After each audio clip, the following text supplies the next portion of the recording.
अथ सर्वमङ्गलस्तोत्रम्। स्वामिनारायणम् कृष्णम् भक्तिधर्मात्मजम् भुवि प्रादुर्भूतमहम् वन्दे पातुम् सद्धर्ममासुरात्। कलो घोरेऽपि यद्भक्तोऽष्टाङ्गयोगश्रमम् विना सद्यः समाधौ तद्धाम गोलोकादिसमीक्षते। यन्नामोच्चारणादेव मलोगाः कलिसम्भवाः सद्य एव विनश्यन्ति तमीडे धर्मनन्दनम्। नाम्नाम् सहस्रम् तस्याहम् ब्रुवे सत्सङ्गि जीवनात्। उद्धृतम् यस्य पाठेन सर्वम् तत्पठितम् भवेत्।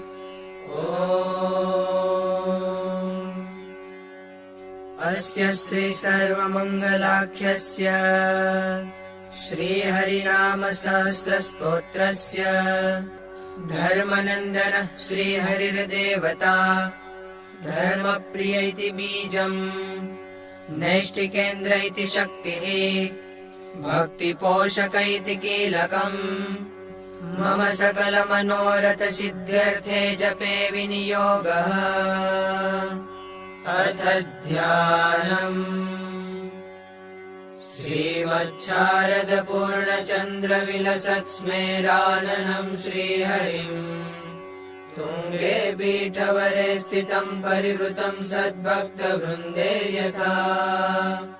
ताराभिर्विधुमर्च्यमानमुरुधातैश्चन्दनैः कौसुमेर् आरेः शेखरपङ्क्तिभिश्च हृदये शुक्लाम्बरम् चिन्तये। स्वामी ब्रह्म परब्रह्म श्रीकृष्णः पुरुषोत्तमः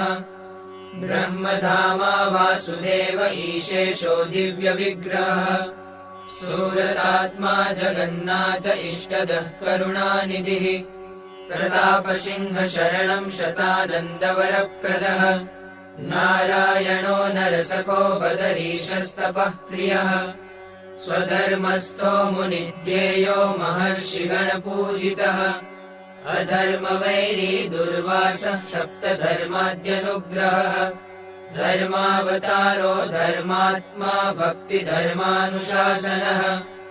रामानन्दो जनानन्द औद्धवाद्वप्रवर्तकः विष्णुयागप्रियो भक्तिधर्माराधित ईश्वरः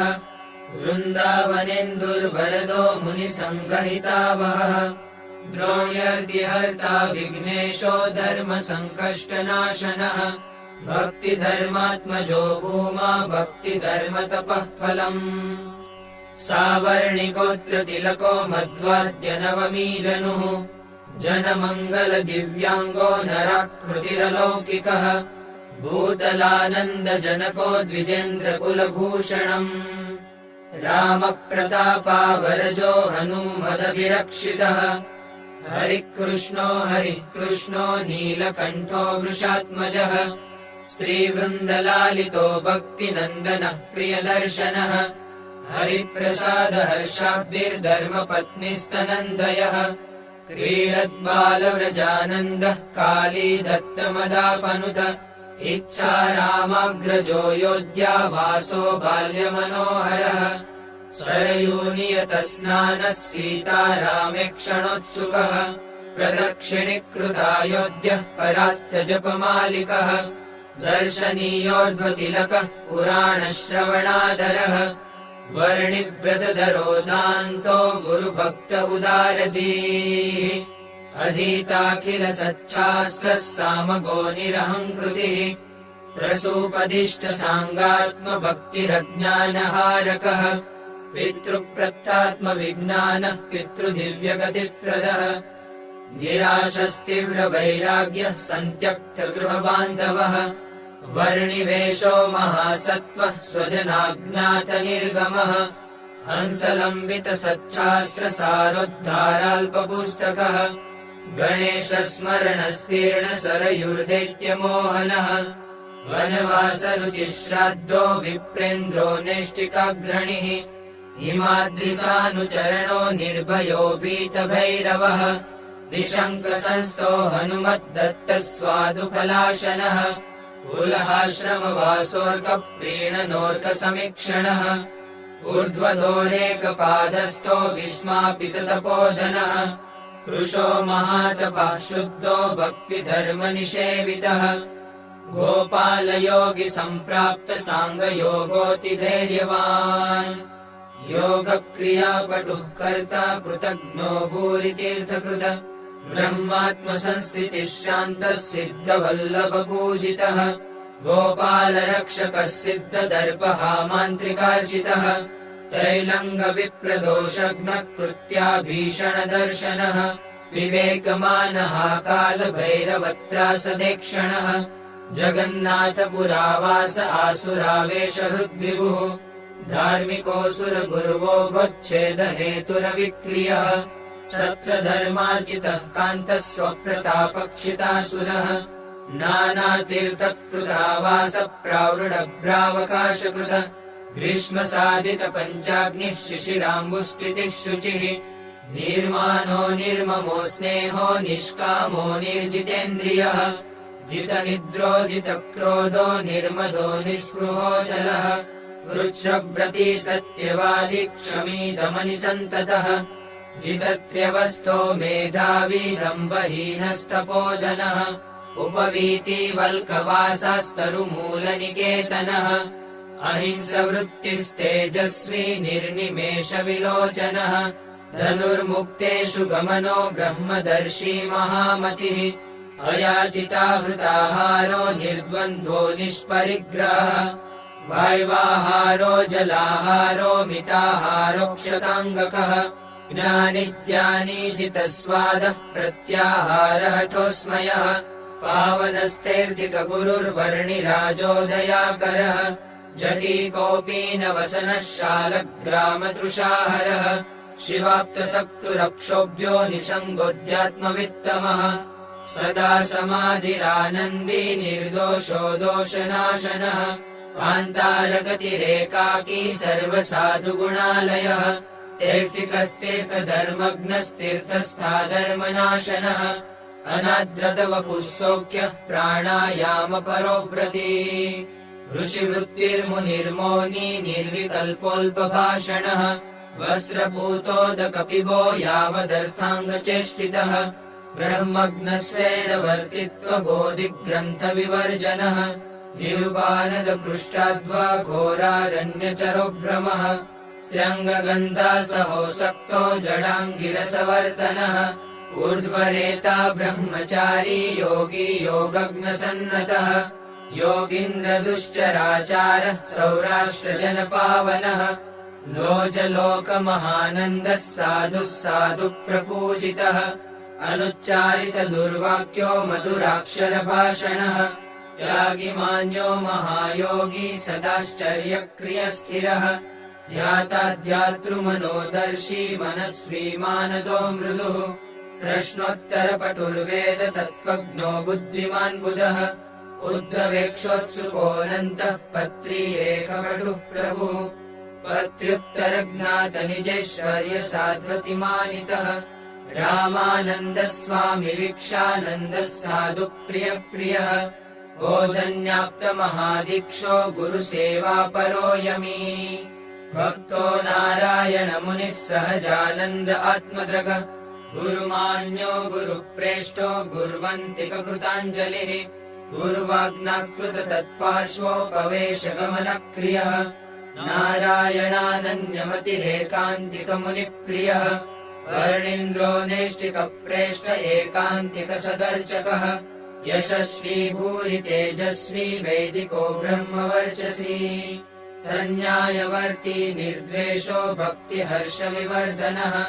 गृहीतहितवाक् सर्वभूततत्त्वविदूहवान् सत्यप्रियः सत्यपरो निष्कामनरवल्लभः अद्रोहकः सदोद्योगी षडूर्विविजयक्षमः धर्मकार्यक्षिप्रकारी दीर्घदर्शी विचारवान् देशकालाद्यविहतः स्वस्वरूपाचलस्थितिः सत्तमोदमधृद्रक्षो विनीतः स्मृतिमान् ऋजुः सच्छास्त्रव्यसनो व्यग्रोऽभिमानि पुरुषारुचिः अतिसर्वमतिर्वाग्मी सत्सङ्गि जनवल्लभः अप्रमत्तोऽति प्रगल्भो नलसोऽन्यगुणग्रहः सदाचारप्रियः शुष्कज्ञानि वादतमो रविः कृष्णार्पितान्नगन्धादिदेवतापितृयाजकः सद्यः प्रश्नसमाधानविस्मापितसभाजनः अजातशत्रुः समदृग्धर्मनिष्ठमहादरः अनसूयोऽचलप्रज्ञः कामशास्त्रविवर्जनः दिनाल्पविक्लवत्वेक्षा जाततीव्रव्यथाकुलः स्वधर्मादिगुणोपेतहर्यभक्तजनारुचिः सन्मण्डलावासरुचिः सन्मण्डलपरायणम् सच्छास्त्रनिन्दितत्यागि प्रशस्तार्थनिषेवकः सम्पदापत्समो मोक्षधिषणः प्रतिभानवान् शुचिरश्रुतसच्छास्त्रो नापमानितसज्जनः वाक्यार्थक्षिप्रविच्छत्रुमित्रदत्तसमोत्तरः अग्राह्यवस्त्वनाकाङ्क्षी नष्टवस्तुषुचोद्धितः यथोचितसमारम्भः सफलारब्धसत्क्रियः सच्छास्त्रानुगतप्रज्ञो देवपितृस्वकर्मकृतः अपैशून्यकृतद्यूतः पापि संसर्ग्यनादरः ब्रह्मनिन्दाश्रवः खेदस्त्रिप्रसङ्गभृशारुचिः अकार्याचरणरीतः समयोचितभाषणः निर्लज्जानतसद्विप्रगुरुदेवपदाम्बुजः मुक्तानन्दानुगस्तुष्टो गुणाब्धिः सन्मनोहरः गुरुदत्तजनस्वाम्यः सुरम्यविषयारुचिः गुरुयाचितभक्तान्तदुःखस्वप्राप्तिसद्वरः अतिमानुषसत्कर्मा सुखसेव्योऽखिलेष्टदः प्रपन्नाभयदः श्रीमानुत्तमोत्तम आत्मवान् आपत्रितयहृद्वार्तः सदसद्व्यक्तिवित्तमः सत्पतिः सर्वहितकृत् ज्ञानदो भवमोचकः भूरिप्रतापो निर्मोहो महाराजो नृपार्जितः अदृश्यो विकृतो जय्यः शरण्यो भक्तवत्सलः अतर्क्योऽनुपमोपारो प्रमादो व्यय उज्ज्वलः धर्मसंशी धर्महेतुर्वेदगूढार्थबोधकः कालमायाभयत्राता भक्तवर्मसुमङ्गलः उपासनारीतिवक्ता ब्रह्मधामप्रदर्शकः ब्रह्मभूतपरब्रह्मोपासनास्थापकोऽक्षरः कन्दर्पदर्पदलनो नैष्टिकव्रतपोषकः अदीनदिव्यचरितो मनोनिग्रहयुक्तिदः वरणीयोऽन्यदुःखघ्नः संसारार्णवनाविकः स्वामिनारायणो वाक्यसुधातर्पितसत्सवः विधवा स्पर्शदोषातिप्रख्यातोपशमस्थितिः प्रतिबिम्बांशवादादिमततूलदवानलः स्वभक्तिधर्मधर्माढ्यभक्तियोगप्रवर्तकः प्रोक्ता सद्देशकालादिदोषो निष्कपटप्रियः सद्देशकालादिगुणज्ञापकः सत्प्रशंसकः स्वधर्मशिथिला प्रीतिर्भक्तकल्पमहीरुहः धर्महीनज्ञानभक्तिदोषभूयस्त्वबोधकः स्वधर्महीनपुरुषत्यागी सत्यप्रतिश्रुतः भगवन्न सत्रो विष्णुवादिपञ्चायतनमाननः विप्रापराधसहनः सत्यसङ्कल्प आशुदः सान्वयाधर्ममूलग्नो यज्ञकृद्ब्राह्मणप्रियः विष्णुस्वरूपाविष्कारो निर्माय सर्वदर्शनः जनसाहस्रयुगपत्समाधिस्थितिकारकः स्वेच्छायातनरस्त्योगान्योन्यासम्मर्दसद्यशाः विप्रभोजनसंहृष्टो विप्रात्मा विप्रपूजितः वेदैकवेद्यो दिव्याङ्गो मेघजिद्दर्पभञ्जनः सर्वयोगकलोद्भासी स्वतन्त्रः सर्वविद्वशी कृष्णात्मा कृष्टहृदयो देशिको दिव्यदर्शनः गोलोकरमणो ब्रह्मक्रीडो वैकुण्ठनायकः अनेकमूर्तिरण्डस्थो बहिस्थो योगशिक्षकः पुरः सरो मनोवेगः स्वनेतादर्शितामरः विष्णुयागसमारम्भः षण्माशासितवाडवः नानादेशगतिर्नानायज्ञकृद्भूरिदक्षिणः सद्यः समाधिः सर्वात्मा निरीशमतखण्डनः मकार पञ्चकोच्छेत्ता धर्मसर्ग प्रपोषकः पापि कृतान्तः परमः पुण्यकीर्ति पृथुश्रवाः कृशोद्भवाद्वसम्पोष्टा साध्वी धर्मप्रवर्तकः दैत्यांश गुरुखद्योत भास्करो धर्मधारकः लोभादिदोषगदिता तामसव्रतवर्जनः सुव्रतः सिद्धिदः सिद्धः सिद्धेशः सिद्धिपोच्युतः कौलाद्वशापदः प्रोक्ता सुरलक्ष्मासुरादिगः भुजङ्गनगरानन्दो निजभक्तस्तुतो महान् अहिंसास्थापको भूरि निजेश्वर्यप्रदर्शकः दूरदेशस्थात्मभक्तदत्त साक्षात् स्वदर्शनः सच्छास्त्रोदित सत्कीर्तिरात्यन्तिकगतिप्रदः पराल्पकोपकारातिस्मरणः सर्वभाववितः परापकार साहस्र विस्मृतिः कोमलान्तरः पाषण्डरक्षितात्मीयो दैत्यमोहनचेष्टितः अखण्डितार्षमर्यादः परगुह्यप्रकाशकः पात्रार्पित बहुद्रव्यो यथा युक्तोपदेशकः अविग्रहप्रियो वाणिदण्डपारुष्यवर्जितः ब्रह्मण्यदेवो देवेज्यो दशरूपप्रदर्शकः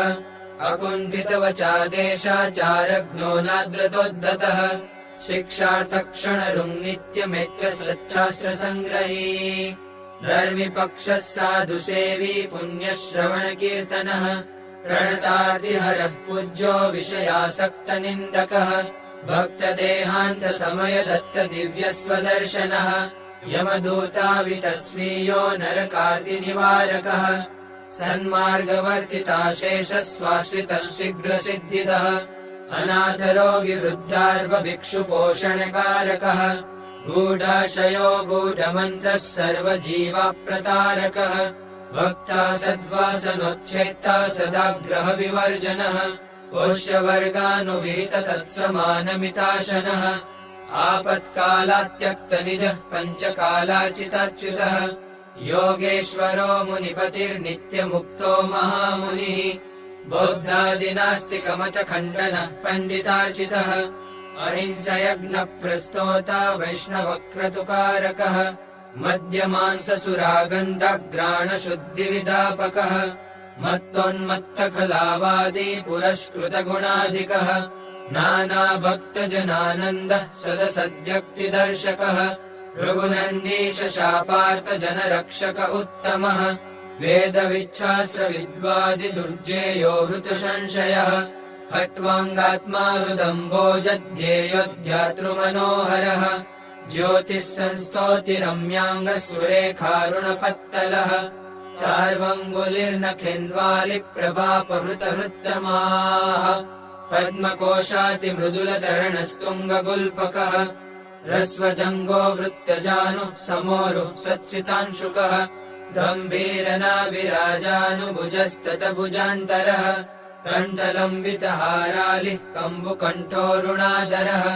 प्रफुल्लपद्मवदनः कुन्ददन्तोमितस्मितः तिलपुष्पाभनासान्तः श्यामबिन्दुः समश्रवाः वामश्रवोऽन्तरः श्यामबिन्दुः पद्मदलेक्षणः विशालबालतिलकः सूक्ष्मवक्रशिरोरुहः शिरः पटलसत्पुष्पापीडराजिः स्वभक्तधृक अवतारी भयत्राता भयराजवरप्रदः कृतदुर्गपुरावासः क्रोधयन्ताद्भुतक्रियः नानादेशप्रेषितः स्वभक्तनाशितदुष्क्रियः असुरक्लिष्टसत्सङ्गसान्त्वनः साधुवल्लभः सद्रोहि गुरुभूपाल शिक्षकक्ष्मेशराज्यदः गवेन्द्रार्चितपादाब्जो गवेन्द्रवरदो नगः भक्तत्रातोद्धव स्वामी सम्प्रदायप्रकाशकः विप्रप्रशंसनस्तीर्थविधिबोधक आर्तिहृत विप्रसन्तर्पणो नानाव्रतभक्ता महायशाः कौलोच्छिद्विजयो वर्ण्यविष्णुयागमहोत्सवः भक्तिगम्यो भक्तवशः कृतदिग्विजयोक्षयः भक्तिधर्मकृतानन्दः सर्वमङ्गलदर्शनः उत्तमात्मा जयाप्रेष्ठो ललितेष्टवरप्रदः मुकुन्दसेवा सन्तुष्टो जयानीतपयः पिबः नारायणधृतामत्रो वासुदेवात्तचन्दनः गोपालमञ्जितामत्रो खण्डाप्तार्चनसाधनः उमानाथाप्तपुष्पादिर्जयप्रक्षालिताम्बरः ललिता संस्कृतान्नादिः पञ्चाल्यालिप्तपाकभूः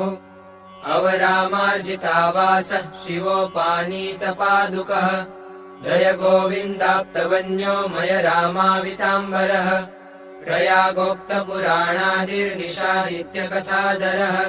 मुक्तब्रह्मस्तुतयशः प्रेमगीतगुणश्रुतिः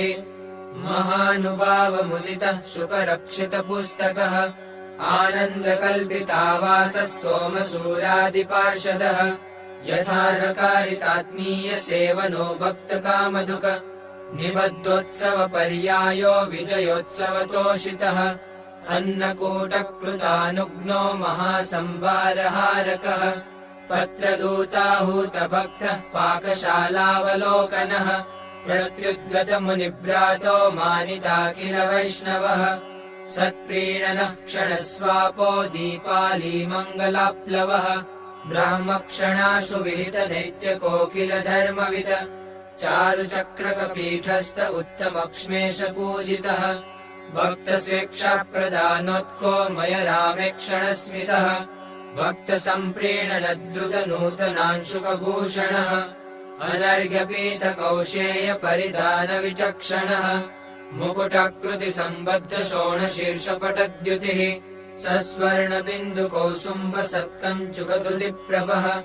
स्कन्धोल्लसद्धैमपटः कटिबद्धारुणांशुकः हेमाङ्गदलसद्बाहुः कर्णशोभितकुण्डलः कण्ठलम्बितसस्वर्णमुक्ताहारालिशोभनः चञ्चत्सुवर्णकटकः शृङ्खलाभकरद्वयः सद्रत्नखचितस्वर्णमुद्रिकाशोभिताङ्गुलिः सत्केसरोर्ध्वतिलकः सरक्ताक्षतचन्द्रकः अवतंसोल्लसत्कर्णश्चलत्कौसुमशेखरः सुगन्धिपुष्पहारालिदर्शनीयो मनोहरः गजेन्द्रगमनोर्कांशु चञ्चद्वासास्मिताननः उच्चरम्यासनासीनो मुनिमण्डलमध्यगः सोमवर्मो धृतच्छत्रो मुकुन्दधृतनक्तकः अलयभृगुजिद्रत्नदण्डचामरवीजितः सूरनाञ्जात्तव्यजनो जपमालालसत्करः उशीरचारुभ्यजनकरोत्तमकृतादरः स्वेक्षणानन्दितस्वीयः श्रुतकीर्तिर्निजार्जितः विप्रसात्कृतवित्तौघो दानशूरो निरेषणः उन्मत्तगङ्गाप्लवनो दीपावलिमहोत्सवः नित्यकर्मादरो नुत्नवसनो दीनवत्सलः सदर्चितोन्नकूटेक्षो रमारञ्जनभोजनः सदाशनो बद्धकटिः स्वभक्तपरिवेषणः भक्तभुक्तिक्षणानन्दः सदानन्दो महाशयः सत्सङ्गदीपको भक्तशिक्षादक्ष उरुक्रमः धर्मरक्षाकरः स्पर्शविवेको धर्मसिद्धिदः निष्कामसिद्धिदस्त्यागि सेव्योद्वैतो जपप्रियः एकादशिव्रतविधिप्रवक्तेकादशीश्वरः प्रबोधनिभ्रताचारो महादानप्रतोषितः मुनिप्रतोषो विदुरनीतिशास्त्रप्रशंसनः अक्षरस्थो मुनिव्रातस्तुतो योषिद्गणेडितः भक्त्यैकतोष्यो भक्त्यात्मा भक्तग्राममहोत्सवः वृत्तालयपुरावासो भक्तसङ्गसुखप्रदः प्राप्तस्वबन्धुसन्मानो भूरितर्पितपार्षदः गङ्गार्पितफलाहारो भक्तसङ्घसमर्चितः नानादेशीयभक्तौघार्पितवित्तौघलानुकृत भक्तभ्रातृद्वयावासपर्यायकृतभोजनः दोलोत्सवविधानग्नो नरनारायणार्चकः रङ्गक्रीडनकृन्मुक्तकामचारनिषेधकः श्रीपुंप्रसङ्गभूर्यापद्दर्शको धर्मदेशिकः साष्टाङ्गब्रह्मचर्येकस्थापको धर्मवित्तमः गृहीतरनरस्त्रङ्गस्पर्शदोषप्रकाशकः श्रीपुंसान्योन्यसंस्पर्शव्यवस्थाकृद्विदाम्बरः आहारशुद्धिकृत्सद्यः पापनिष्कृतिकारकः वेदान्ततत्त्वप्रधनः साङ्ख्ययोगार्थदर्शकः अदाम्बिकप्रियो तृष्णो गुणग्राही गुणप्रियः पुराणश्रवणोत्सुक्यः पुराणविधिबोधकः श्रीमद्भागवतः श्रोता श्रीमद्भागवतार्चकः श्रीमद्भागवताभिज्ञः श्रीमद्भागवतार्पकः श्रीमद्भागवतोत्कृष्टपुरश्चरणकारकः जन्माष्टम्युत्सवापूर्णजीववर्ममनोरथः कार्यायन नरानन्दो वास्तुवेश्मनिकेतनः सूरसंभावनः शाकसंस्कारानन्दितः स्वकः नागटङ्कजनप्रीतः शुकप्रश्नकृतोत्तरः चान्द्रायणव्रताराध्यः पञ्चालजनपावनः शिवरात्रिव्रताचारः कृतदोलामहोत्सवः द्वैताद्वैतार्थनिगमहार्दबोधी महोदयः दिव्याङ्गभक्तिधर्मादिरूपप्रेक्षयितामृतः हेमन्तार्चास्तुतिप्रीतो जीर्णदुर्गजनार्जितः कृततीर्थविधिर्विप्रभोजनो भूरितो भवः दुर्गभक्तादिसुखदः कृतकृत्यो जगत्पतिः रहस्तो गूढसङ्कल्पो हरिमन्दिरकारकः महारम्भः सदा स्वस्थः कलिदोषहरोद्यमः कृतः श्रीनगरावासो महासंभारसाधकः श्रीपुरेशार्हितः सभ्यः पूर्तकर्मप्रशंसकः नरनारायणार्चा संस्थापकः पौरमानितः क्षेत्रमाहात्म्यगदिता महोत्सवविधापकः एकाः भोजिताशेषपौरविप्रो बहुप्रदः पूजोत्सवव्यवस्थाकृद्गाङ्गेयप्रार्थितो मनुः भुजङ्गपुरभक्तादिप्रीतः पौरप्रपूजितः नरनारायणप्रतिष्ठापको विप्रपूजकः निबद्धोत्सवमर्यादो भक्ताभीष्टफलप्रदः वृत्तालयाक्षिपद्मार्कः शिल्पिसन्मानकारकः लक्ष्मीनारायणाद्यर्चा स्थापकोर्चितभूसुरः मुक्तादिष्टोत्पथच्छेदश्चित्राचार्चाप्रवर्तकः द्वारिकाप्रेषितसुहृत्तीर्थभाष्यकदर्शकः सत्राताद्वारिकेशात्मा भक्तापद्दर्शनाक्षमः सच्चिदानन्दवरदो लक्ष्मीनारायणात्मकः वर्धितक्षेत्रमाहात्म्यस्तप्तमुद्राङ्कितस्वकः मुक्तात्मा त्रियुगोवादिजेतानुयुगसम्भवः असुराविदितेशत्वः प्रकटेश्वरलक्षणः अन्तः संशयहृद्वार्तो दुराचारविमोचनः अशस्त्रोदिषणाशस्त्र आसुरावेशकर्षणः लड्डुकादिष्टगणपः सिन्दुरादिष्टमारुतिः वृत्तालयप्रियो धर्मजन्माहार्जितसद्विजः महासभासनो दत्तविद्युपातसुतद्वयः पुत्रविन्यस्तगुरुतः पुत्रसात्कृतसंश्रितः सदो विभक्तदेशादि सम आचार्यशिक्षकः भक्तिजन्माः भक्तौगतर्पणश्चित्रिताधिपः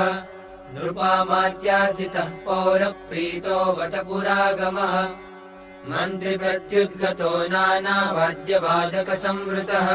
सालङ्कारगजारूढश्चारुचामरवीजितः द्रक्पावितजनभ्रातः सिंहधिनृपपूजितः स्वप्रतापपराभूतविद्वद्वैरिकृतानतिः सिंहजित्संशयच्छेत्ता भक्तिरीतिप्रदर्शकः रघुवीरार्पितस्वीयभूषा वित्तनवांशुकः सर्वजीवहितः सर्वसच्छास्त्ररसदोहनः अनाकुलमना शिक्षापत्री लेखनकृत्स्वभूः सामान्यधर्मवचनो विशेषवृषवर्णनः निगमाद्यष्टसच्छास्त्रातिरुचिः शास्त्रसारविद विशिष्टाद्वैतमतधृत्साकार ब्रह्मवर्णनः रामानुजकृतग्रन्थः श्रुतिपाठप्रवर्तकः गृहीतविठ्ठलेशोक्तव्रतोत्सवविधिः सुधीः यथाधिकारसद्धर्मवक्ता वैदिकसम्मतः शिक्षापत्रिस्थापितः स्वमाहात्म्यः पाठसिद्धिदः सद्धर्मातिप्रवृत्तिच्छुः शिक्षापत्रिप्रवर्तकः प्रमोदिताश्रितजनो नरनारायणे क्षणः